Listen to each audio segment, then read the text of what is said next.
Chapitre 4 Les Vaudois du Piémont.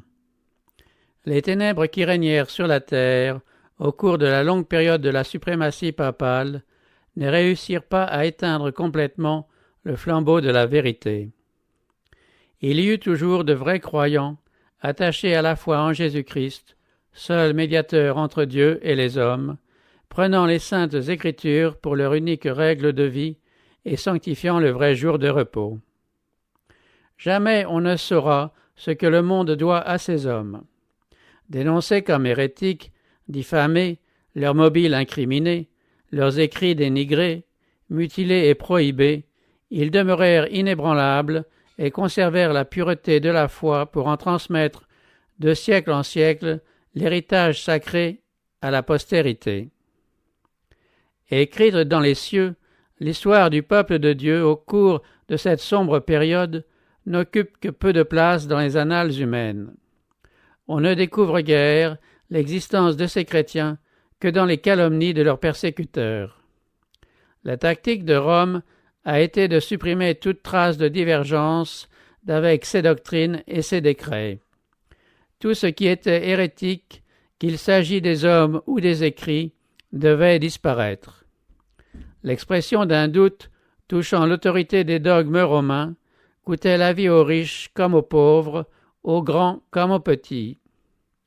Rome s'est également efforcée d'effacer le souvenir de ses cruautés envers les dissidents. Les conciles ont condamné aux flammes les livres et les documents qui en contenaient le récit. Avant l'invention de l'imprimerie, les livres étaient peu nombreux et d'un format volumineux. La curie n'a pas eu beaucoup de peine à exécuter son dessein. Aucune église, se trouvant dans les limites de la juridiction de Rome, n'a pu jouir longtemps de la liberté de conscience. Aussitôt qu'elle a été en possession du pouvoir, la papauté s'est empressée de supprimer tout ce qui résistait à son autorité. Aussi, les églises, l'une après l'autre, se soumirent-elles à son sceptre. En Grande-Bretagne, où le christianisme s'était implanté très tôt, la foi des Bretons n'était pas entachée d'apostasie. Sous les empereurs païens, la persécution qui atteignit ces rives lointaines fut le seul don que les premières églises britanniques reçurent de Rome. Un grand nombre de chrétiens, fuyant la persécution qui faisait rage en Angleterre, trouvèrent un refuge en Écosse. Portée de là en Irlande, la vérité fut reçue partout avec joie. Quand les Saxons envahirent l'Angleterre, le paganisme y redevint la religion dominante. Les conquérants, refusant de se laisser instruire par leurs esclaves, les chrétiens durent s'enfuir dans les montagnes et dans les régions sauvages. Néanmoins, bien que voilée pour un temps, la lumière continua de briller. Un siècle plus tard, ces rayons se répandaient de l'Écosse jusqu'aux contrées les plus éloignées. C'est d'Irlande que partirent le vieux Colomban et ses collaborateurs qui, réunissant autour d'eux les croyants dispersés sur l'île solitaire d'Iona, en Écosse, firent de cet endroit le centre de leur activité missionnaire. Parmi ces évangélistes se trouvait un observateur du sabbat de l'Éternel qui fit connaître cette vérité autour de lui. De l'école d'Iona sortirent des missionnaires qui se rendirent non seulement en Écosse et en Angleterre, mais en Allemagne, en Suisse et même en Italie. Mais Rome, qui avait les yeux sur l'Angleterre, résolut de la soumettre à son autorité. Au VIe siècle, ses envoyés, ayant entrepris la conversion des Saxons païens, furent accueillis favorablement par ces orgueilleux barbares qui embrassèrent la foi romaine par milliers. Leur œuvre progressant, les messagers du pape et leurs convertis entrèrent en contact avec les chrétiens primitifs qui présentaient avec eux un contraste frappant. Ils étaient simples, humbles, scripturaires dans leur foi et dans leur vie, tandis que les premiers faisaient étalage de la superstition, la pompe et l'arrogance de la papauté. L'émissaire de Rome somma ces églises de reconnaître l'autorité du souverain pontife. Les Bretons répondirent avec douceur que leur désir était d'aimer tous les hommes, mais que le pape n'ayant pas été institué le chef de l'Église, il ne pouvait lui reconnaître que des droits égaux à ceux de tout disciple du Christ. L'ordre ayant été répété, ces humbles chrétiens, stupéfaits de l'orgueil dont faisaient preuve les représentants de Rome, persistèrent à répondre que Jésus-Christ était leur maître. Alors se manifesta le véritable esprit de la papauté. Le chef de la délégation romaine s'écria « Si vous ne voulez pas recevoir des frères qui vous apportent la paix, vous subirez des ennemis qui vous apporteront la guerre.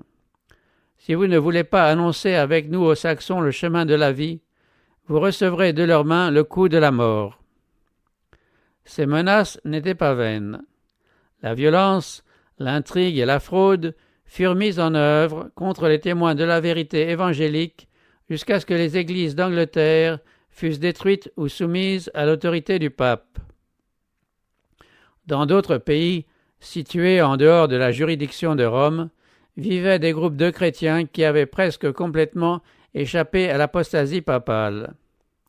Entourés de païens, ils avaient, au cours des siècles, accepté quelques-unes de leurs erreurs, mais ils continuaient de considérer le Saint-Livre comme leur unique règle de foi et de vie, et restaient fidèles à bon nombre de ses enseignements. Ces chrétiens croyaient à la perpétuité de la loi de Dieu et observaient le repos du 4e commandement. On trouvait des églises de ce type en Afrique centrale et parmi les Arméniens de l'Asie mineure. Les Vaudois du Piémont sont les mieux connus parmi ceux qui résistèrent aux séductions de Rome. C'est dans le pays même où la papauté avait établi le siège de son autorité qu'elle rencontra la résistance la plus ferme et la plus constante. Les églises du Piémont maintinrent leur indépendance durant des siècles, mais le temps vint où Rome exigea leur soumission.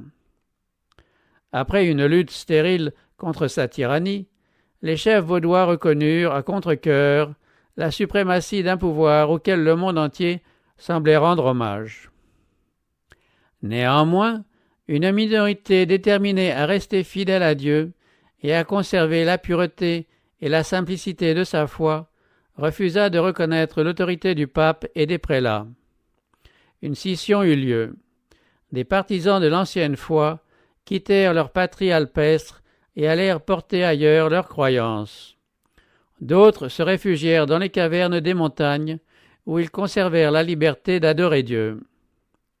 La foi pratiquée et enseignée pendant des siècles par les chrétiens vaudois formait un contraste frappant avec les erreurs de Rome. Elle était fondée sur la parole de Dieu, source du vrai christianisme.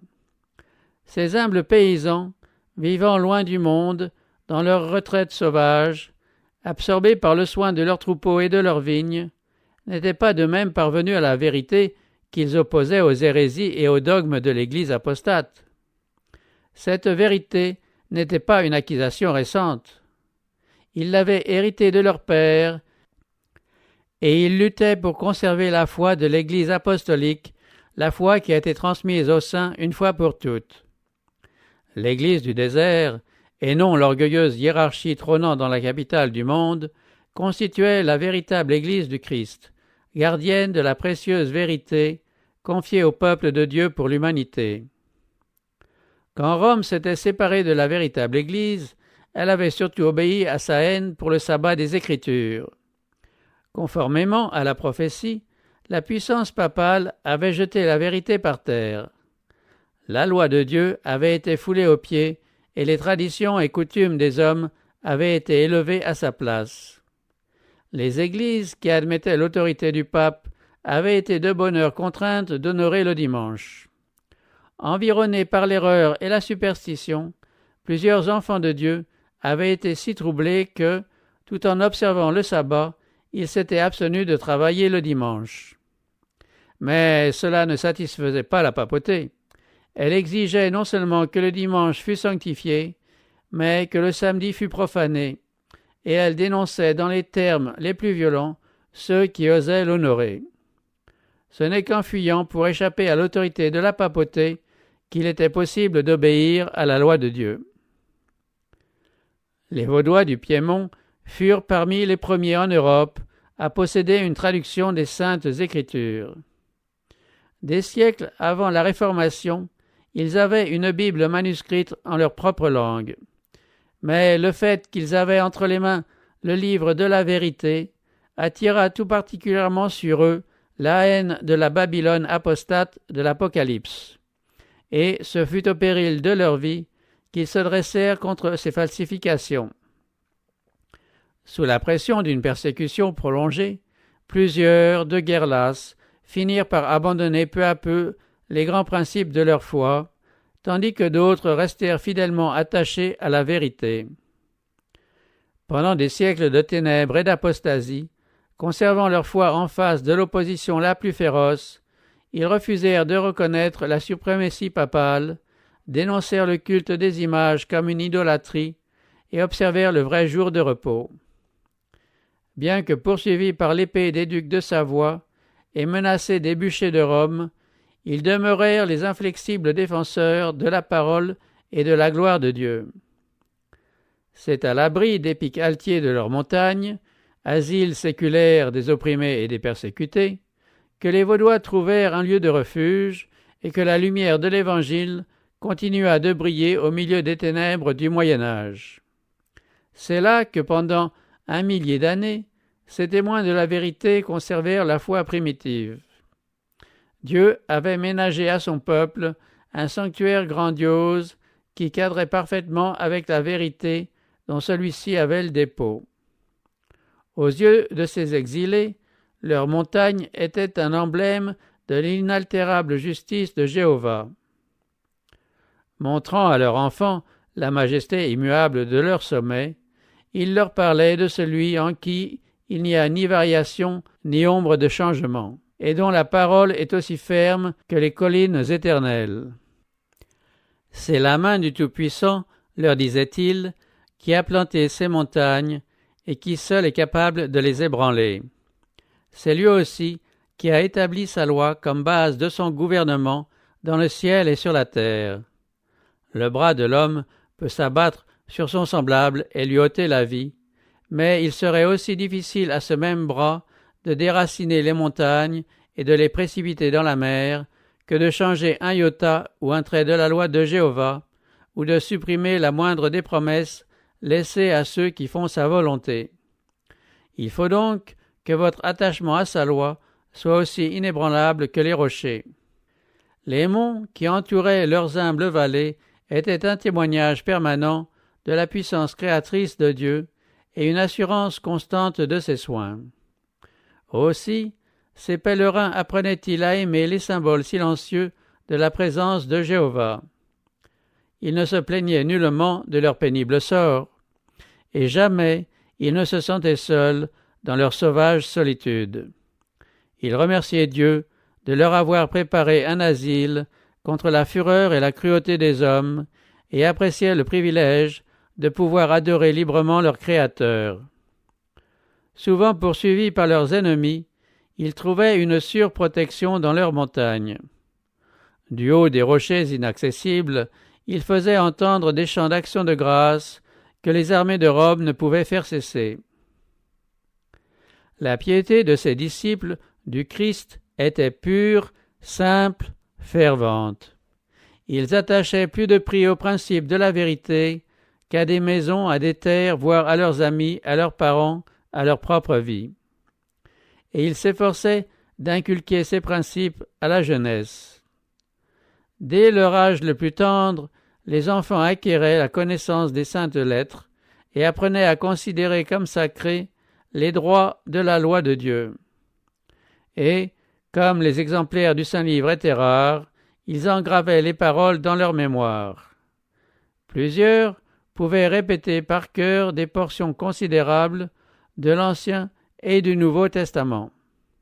Ils associaient la pensée de Dieu non seulement aux victimes altières dont ils étaient entourés, mais aussi aux devoirs de la vie de chaque jour, apprenant à leurs enfants à être reconnaissants envers Dieu, l'auteur des biens dont ils jouissaient. Si tendres et affectueux que fussent les parents, ils aimaient trop sagement leurs enfants pour les laisser s'accoutumer à une vie facile. Ces jeunes gens avaient la perspective d'une vie d'épreuve et de renoncement qui pouvait se terminer par le martyre. Dès leur enfance, ils étaient accoutumés à endurer des privations et à se soumettre à l'autorité paternelle. Ils apprenaient aussi très tôt à porter des responsabilités, à ne parler qu'avec circonspection et à connaître la valeur du silence. Une parole inconsidérée, prononcée devant leurs ennemis, pouvait mettre en danger non seulement la vie de celui qui la proférait, mais aussi celle de centaines de ses frères, tant les ennemis de la vérité, semblables à des loups affamés, poursuivaient sans relâche ceux qui osaient manifester librement leur foi. Les Vaudois, ayant sacrifié à la vérité toute prospérité terrestre, demandaient péniblement leur pain quotidien au sol de leurs montagnes. Chaque pouce de terre cultivable, jusque dans les combes et les ravins, était utilisé. Une vie de stricte économie et de renoncement faisait partie de l'éducation que recevaient les enfants comme unique héritage. On leur enseignait que, conformément au dessein de Dieu, la vie est une discipline, et qu'ils ne pouvaient subvenir à leurs besoins que par le travail personnel, la prévoyance, l'économie et la foi en Dieu. C'était un régime laborieux et pénible, mais sain et convenant à l'homme déchu. L'école voulue de Dieu en vue de son éducation et de son développement moral. Mais, tout en accoutumant la jeunesse au travail et aux privations, on ne négligeait pas sa culture intellectuelle. On lui apprenait que toutes ses facultés appartiennent à Dieu et qu'il lui incombe de les développer en vue de son service. Par leur pureté et leur simplicité, les églises vaudoises rappelaient l'Église des jours apostoliques. Rejetant l'autorité des papes et des prélats, elles ne reconnaissaient comme leur règle suprême et infaillible que le texte des Saintes Écritures. Contrairement aux prêtres de Rome, leurs pasteurs suivaient l'exemple du Maître qui était venu non pour être servi, mais pour servir. Ils paissaient le troupeau de Dieu et le conduisaient au vert pâturage de sa parole. Loin de la pompe et de l'orgueil des hommes, on s'assemblait, non pas dans des temples luxueux ou dans de magnifiques cathédrales, mais à l'ombre des monts, dans quelques combes alpestres, ou encore, en cas de danger, dans quelques cavernes de la montagne, pour y écouter la parole de la vérité. Le pasteur ne se contentait pas de prêcher l'Évangile, il visitait les malades, instruisait les enfants, reprenait les égarés, s'efforçait d'aplanir les différends et de maintenir la concorde et l'amour fraternel. En temps de paix, le barbe, comme on l'appelait, était entretenu par les offrandes volontaires des fidèles. Mais, comme Paul, le faiseur de tentes, il apprenait quelques métiers ou professions pour subvenir le cas échéant à ses propres besoins. Les pasteurs servaient en outre d'instituteurs. Sans négliger les connaissances générales, ils donnaient la première place à la Bible dans leur programme d'études. On y apprenait par cœur les évangiles de saint Matthieu et de saint Jean, ainsi que plusieurs épîtres. On s'y occupait aussi à copier la parole de Dieu. Certains manuscrits contenaient cette parole tout entière, d'autres seulement une partie, à laquelle ceux qui en étaient capables ajoutaient de simples commentaires. C'est ainsi que des trésors de vérité sortaient de l'obscurité dans laquelle les avaient si longtemps maintenus ceux qui cherchaient à s'élever au-dessus de Dieu. Par un travail inlassable, accompli parfois dans de profondes et sombres cavernes et à la lumière des torches, l'Écriture sainte était transcrite, verset par verset, chapitre par chapitre, et la vérité révélée, plus étincelante que l'or le plus pur, brillait d'un éclat accru par les épreuves que ces vaillants ouvriers avaient subies pour elle. Satan avait inspiré à la papauté la pensée d'enfouir la vérité sous les décombres de l'erreur et de la superstition. Au lieu de cela, elle fut, au cours de ces longs siècles de ténèbres, miraculeusement conservée dans son intégrité, portant non pas le sceau de l'homme, mais celui de Dieu. on s'est efforcé d'obscurcir le sens clair et simple de l'Écriture et de la mettre en contradiction avec elle-même. Mais, comme l'arche de Noé sur les flots irrités, la parole de Dieu se rit des orages qui s'acharnent contre elle. Comme une mine dont les riches filons d'or et d'argent se cachent dans les profondeurs de la terre, obligeant tous ceux qui veulent en prendre possession à creuser péniblement, de même les livres saints recèlent des trésors qu'ils ne livrent qu'à ceux qui les recherchent avec ferveur, humilité et prière. Dieu a destiné les Écritures à être le manuel de l'humanité entière, et étudié dans l'enfance, dans l'adolescence et dans l'âge mûr. Elles nous ont été données comme une révélation de sa personne. Chaque vérité, discernée, jette un jour nouveau sur le caractère de son auteur.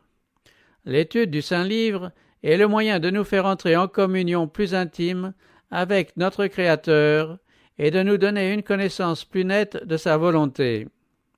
Elle sert de voie de communication entre Dieu et l'homme. Alors que les Vaudois considéraient la crainte de l'Éternel comme le commencement de la sagesse, ils ne méconnaissaient pas, dans le développement des facultés intellectuelles, l'importance de leur relation avec le monde extérieur, de la connaissance des hommes et de la vie active. Quelques jeunes gens, envoyés de leurs écoles isolées dans des universités de France et d'Italie, trouvaient dans celles-ci un champ d'études et de réflexion plus étendu qu'au sein de leurs Alpes. Ils y entraient en contact avec le vice et s'y trouvaient exposés à des tentations. Les agents de l'adversaire leur tendaient des pièges et leur suggéraient de subtiles hérésies. Mais leur éducation antérieure les avait préparés à sortir victorieusement de l'épreuve. Leurs vêtements étaient confectionnés de façon à recéler leur trésor le plus cher, les précieux manuscrits de l'Écriture, fruits de mois et d'années de labeur. Ils les portaient toujours sur eux et, chaque fois qu'ils pouvaient le faire sans éveiller les soupçons, ils en plaçaient quelques fragments chez ceux dont le cœur leur paraissait s'ouvrir à la vérité divine. Dans les écoles où ils se rendaient, ils ne pouvaient avoir de confidents. Dès leur plus tendre enfance, les jeunes Vaudois étaient instruits à cet effet, et ils avaient conscience de leur mission, dont ils s'acquittaient fidèlement. Aussi, en conséquence, assistait-on, dans ces universités, à des conversions à la vraie foi.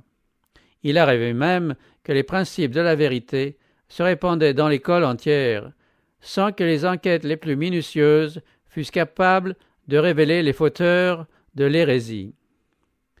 L'esprit de Jésus-Christ est un esprit missionnaire. Le premier désir d'un cœur régénéré est d'amener d'autres âmes au Sauveur. Telle était l'aspiration de ces chrétiens. Ils savaient que Dieu ne leur demandait pas seulement de garder intact dans leurs églises le dépôt de la vérité. Ils portaient la responsabilité solennelle d'éclairer ceux qui croupissaient dans les ténèbres. Aussi s'efforçaient-ils, par la puissance de la parole de Dieu, de briser les chaînes que Rome avait forgées. Les pasteurs vaudois étaient appelés à être missionnaires. Tout jeune homme qui aspirait aux fonctions pastorales devait faire ses premières armes en qualité d'évangéliste. Avant de se voir confier la direction d'une église, il devait travailler 3 ans dans quelque champ missionnaire. Cette préparation, qui exigeait un esprit de renoncement et de sacrifice, était une bonne initiation à la vie pastorale, vie hérissée d'épreuves à cette époque. Les jeunes gens, consacrés en vue de ce ministère, avaient pour perspective non la fortune ou la gloire, mais une vie de fatigue et de danger, avec l'éventualité d'un martyre. Comme les disciples envoyés par Jésus, ces missionnaires partaient 2 à 2. Le jeune débutant était généralement accompagné d'un homme d'âge mûr et d'expérience chargé de son éducation. Ses collaborateurs n'étaient pas toujours ensemble, mais ils se rencontraient souvent pour se consulter, pour prier et s'affermir mutuellement dans la foi. Dévoiler leur mission eût été courir au-devant de la défaite. Aussi, ces évangélistes, cachant avec soin leur objet, s'acquittaient de leur mandat sous le manteau protecteur d'un métier ou d'une profession. Généralement, ils se présentaient comme marchands ambulants ou colporteurs. Ils vendaient de la soie, des bijoux et d'autres articles que l'on ne pouvait alors se procurer que dans les centres éloignés. En leur qualité de marchands, ils recevaient un accueil empressé là où ils auraient été repoussés comme missionnaires.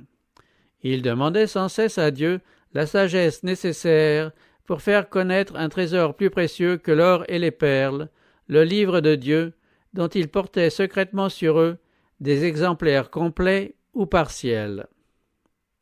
Lorsqu'ils en avaient l'occasion, ils attiraient sur ces manuscrits l'attention de leurs clients. Souvent, ils faisaient naître ainsi le désir de les lire, et ils en laissaient joyeusement des fragments aux personnes qui le désiraient. L'activité de ces missionnaires se déployait d'abord dans les plaines et les vallées, avoisinant leurs montagnes, puis elle s'étendait bien au-delà. Nu-pieds, simplement vêtus, à l'instar de leurs maîtres, et couverts de la poussière du chemin, ils traversaient de grandes villes et se rendaient dans des pays éloignés, semant partout la précieuse graine de l'Évangile. Sur leurs pas surgissaient des églises, et le sang des martyrs rendait témoignage à la vérité. Voilée et silencieuse, la parole de Dieu traversait la chrétienté et trouvait un accueil chaleureux dans bien des foyers et dans bien des cœurs. Au jour de Dieu, on verra une abondante moisson d'âmes comme fruit de ses travaux. Les Vaudois du Piémont trouvaient dans les Écritures non seulement la relation de l'action de Dieu parmi les hommes et la révélation des responsabilités et des devoirs de leur présente, mais aussi l'annonce des dangers et des gloires à venir. Convaincus de l'imminence de la fin du monde, ils étudiaient la parole de Dieu avec prière et avec larmes, et étaient toujours plus pénétrés de l'importance de ces précieuses déclarations, et déterminés à faire connaître à d'autres ces vérités salutaires. Ils voyaient dans ces pages un clair exposé du plan du salut, et puisaient dans leur foi en Jésus la consolation, l'espérance et la paix. Aussi aspiraient-ils à faire resplendir dans l'esprit des victimes de l'erreur la lumière qui illuminait leur entendement et réjouissait leur cœur. À l'école du pape et des prêtres, des multitudes s'efforçaient en vain d'obtenir le pardon de leurs péchés par des mortifications. Comme on leur avait appris à chercher la paix de leur âme dans les bonnes œuvres, le sentiment de leurs péchés et la crainte de la colère de Dieu les poussaient à violenter leur corps et leur esprit, sans jamais trouver le moindre soulagement.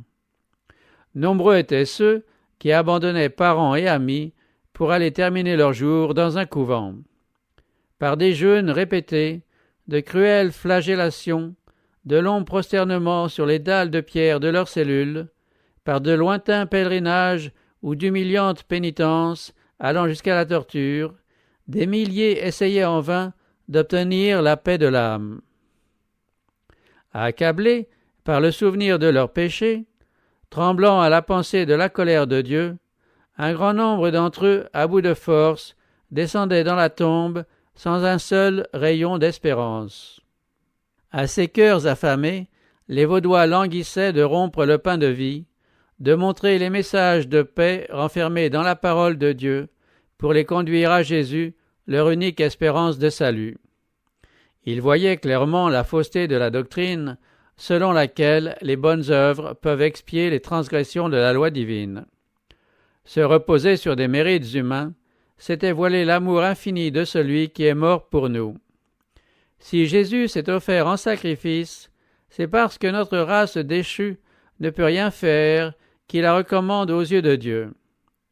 Les mérites d'un Sauveur crucifié et ressuscité forment la base de la foi chrétienne. Les enseignements de l'Église avaient dépeint Dieu et son Fils comme des êtres durs, sombres, inaccessibles. Selon cette doctrine, le Sauveur a si peu de sympathie pour l'être humain que nous sommes réduits à avoir recours à la médiation des prêtres et des saints. Aussi, ces messagers éclairés par la parole de Dieu brûlaient-ils du désir de faire connaître un Sauveur, compatissant, dont les bras ouverts invitent le pécheur à lui apporter son fardeau, ses soucis, sa lassitude. Ils avaient hâte d'enlever les obstacles accumulés par Satan pour empêcher les hommes d'aller à Dieu directement pour lui confesser leurs péchés et obtenir le pardon et la paix. Aussi, avec quel empressement le missionnaire vaudois dévoilait-il aux âmes angoissées les consolantes vérités de l'Évangile. Prudemment, il leur lisait les précieux manuscrits de l'Écriture. Sa plus grande joie était de faire briller l'étoile de l'espérance dans des cœurs qui ne connaissaient qu'un Dieu vindicatif et impitoyable. Les lèvres tremblantes et les yeux humides d'émotion, quelquefois à genoux, il parlait à ses frères des douces promesses d'espérance. La lumière de la vérité entrait ainsi dans bien des âmes, rayon bienfaisant du soleil de justice, dissipant l'obscurité. Souvent l'auditeur, voulant se convaincre qu'il avait bien entendu, invitait le missionnaire à relire plusieurs fois certaines portions de l'Écriture. On aimait tout spécialement entendre répéter ces passages « Le sang de Jésus, son Fils, nous purifie de tout péché. » Et, comme Moïse éleva le serpent dans le désert, il faut de même que le Fils de l'homme soit élevé, afin que quiconque croit en lui ait la vie éternelle. Plusieurs comprenaient la véritable nature des prétentions de Rome en voyant l'inutilité de la médiation des hommes en faveur du pécheur. À mesure que la lumière se levait sur eux, ils s'écriaient avec allégresse « Jésus-Christ est mon prêtre, son sang est mon sacrifice, son autel est mon confessionnal. » Plaçant toute leur confiance dans les mérites du Sauveur, ils répétaient « Sans la foi, il est impossible de lui être agréable.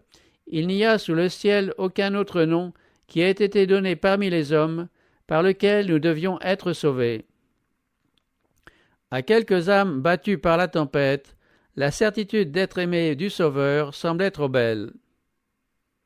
La joie qu'elle leur apportait les inondait d'un tel flot de lumière qu'elles se croyaient transportées au ciel.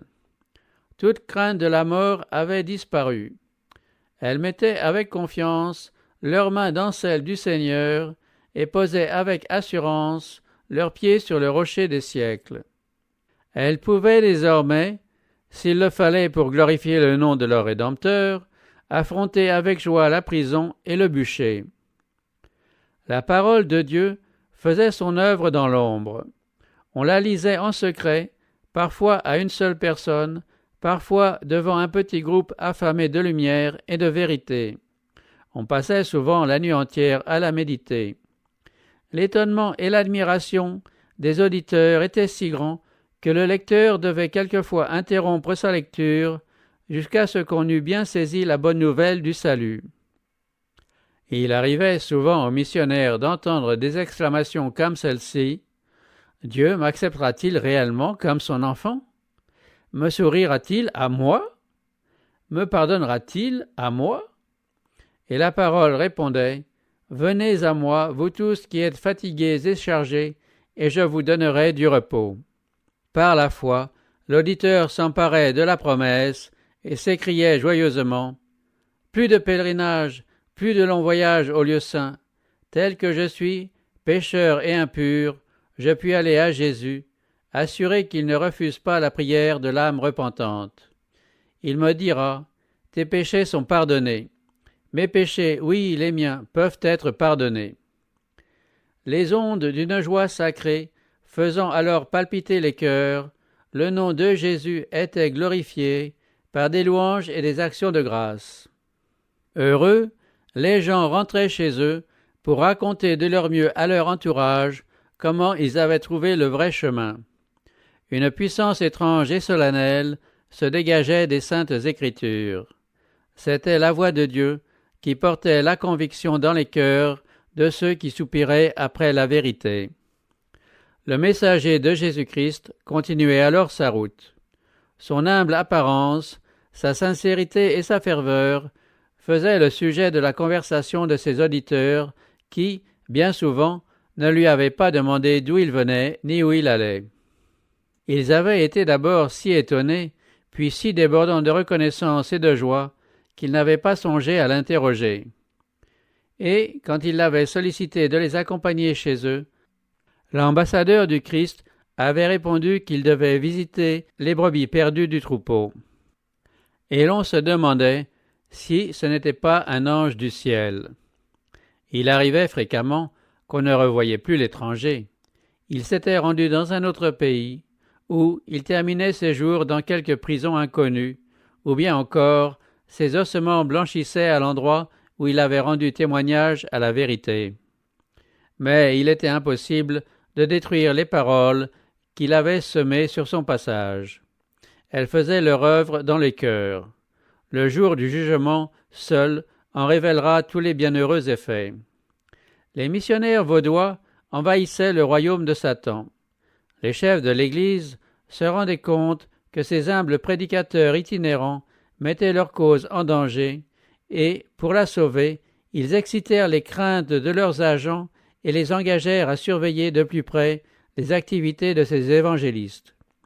Si on laisse, disait-il, de telles erreurs se répandre librement, les gens s'adresseront directement à Dieu, et, avec le temps, la suprématie de Rome s'effondrera. La présence et l'activité des témoins de l'ancienne foi, constituant pour Rome un défi permanent, un violent orage de haine et de persécution se déchaîna contre eux. Leur refus de renoncer aux saintes Écritures était une injure que Rome ne pouvait laisser impunie. Elle résolut de les extirper de dessus la face de la terre. Alors se déchaînèrent contre le peuple de Dieu, caché dans les montagnes, une série d'atroces croisades. Des inquisiteurs y furent envoyés, et l'on vit se répéter la scène de l'innocent Abel tombant sous les coups de Caïn. À plusieurs reprises, les terres fertiles de cette population innocente et industrieuse furent réduites en désert. Ses chapelles furent démolies et ses foyers anéantis. De même que la vue du sang excite la rage du fauve, la fureur des persécuteurs s'alimentait des souffrances mêmes de leurs victimes. Les témoins de la foi furent poursuivis et traqués à travers monts et vallées, au sein des forêts et dans les cavernes des rochers où ils s'étaient réfugiés. Aucune accusation ne pouvait être portée contre ces proscrits. Leurs ennemis même les qualifiaient de gens paisibles et pieux. Leur crime était de ne pas servir Dieu au gré du pape. Et pour cette seule raison, ils furent abreuvés de toutes les humiliations, de toutes les injures et de toutes les tortures que les hommes et les démons purent inventer. Résolu d'en finir avec la secte abhorrée, Rome avait lancé contre elle une bulle qui en qualifiait les membres d'hérétiques et les vouait à l'extermination. On ne leur reprochait ni indolence, ni improbité, ni désordre. On déclarait au contraire qu'ils avaient une apparence de piété et de sainteté propre à séduire les brebis du vrai bercail. En conséquence, le pape décrétait que si cette secte pernicieuse et abominable refusait d'abjurer, elle serait écrasée comme un serpent venimeux. Le hautain pontife ne savait-il pas que ces paroles étaient enregistrées dans les livres du ciel et qu'il devrait en rendre compte au jour du jugement? Toutes les fois que vous avez fait ces choses à l'un de ces plus petits de mes frères, c'est à moi que vous les avez faites. Cette bulle invitait tous les fidèles à prendre part à la croisade contre les hérétiques. Pour encourager chacun à prêter son concours à cette cruelle entreprise, elle absolvait de toute peine ecclésiastique générale ou particulière et dégageait de tout serment ceux qui y participeraient. Elle légitimait le titre de toute propriété illégalement acquise et promettait la rémission de tous leurs péchés à ceux qui réussiraient à tuer un hérétique. Elle annulait tout contrat favorable aux Vaudois, ordonnait à leurs domestiques de les abandonner, défendait de leur rendre le moindre service et autorisait chacun à s'emparer de leurs biens.